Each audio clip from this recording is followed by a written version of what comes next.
আপনাকে মানুষ দুটি কারণেই পছন্দ করে না। হয় আপনার কাজ তার ভালো লাগে না, নয়তো আপনার কাছে যা আছে সেটা তার কাছে নেই।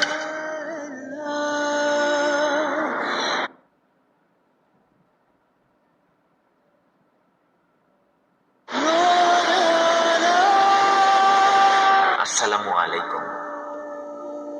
কারো মনের মানুষ হতে হয়তো বা ভাগ্যের প্রয়োজন হয় না, কিন্তু সত্যিকারই ভালোবাসতে পারে এরকম একজন মানুষের মনের মানুষ হতে সত্যি অনেক বড় ভাগ্যের প্রয়োজন হয়।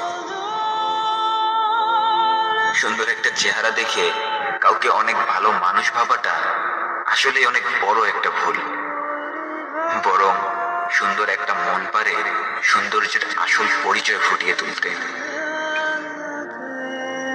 সৌন্দর্য দেখে কখনো ভালোবাসা হয় না, বরং আমরা যাকে ভালোবাসি তাকেই সুন্দর ভাবতে শুরু করি।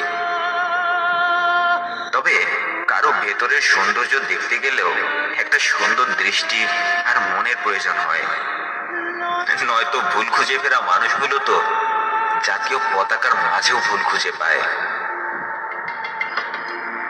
ওয়াদা আর স্মৃতির মধ্যে পার্থক্য কি জানেন?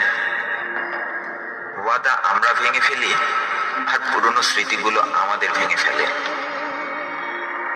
প্রয়োজনের খাতিরে যদি সম্পর্ক তৈরি করেন, সেই সম্পর্ক ভেঙে যাবেই। তাই ভালোবেসে সম্পর্ক তৈরি করুন। হাজারো ঝড় তুফান বয়ে গেলেও সম্পর্কগুলো কখনো ভেঙে যাবে না।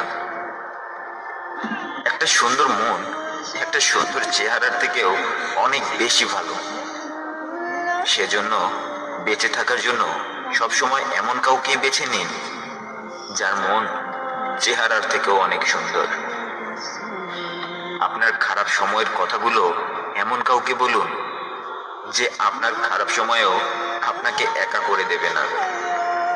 নয়তো মোবাইল হোক আর মানুষ, এটা স্বাভাবিক যে যখন নেটওয়ার্ক থাকে না তখন সবাই গেম খেলতে শুরু করে। আপনাকে মানুষ দুটি কারণেই পছন্দ করে না। হয় আপনার কাজ তার ভালো লাগে না, নয়তো আপনার কাছে যা আছে সেটা তার কাছে নেই। মানুষ ঠিক বলে, আমরা পৃথিবীতে দুদিন বাঁচি, যে দিনটা আমাদের পক্ষে থাকে আর যে দিনটা আমাদের বিপরীতে থাকে।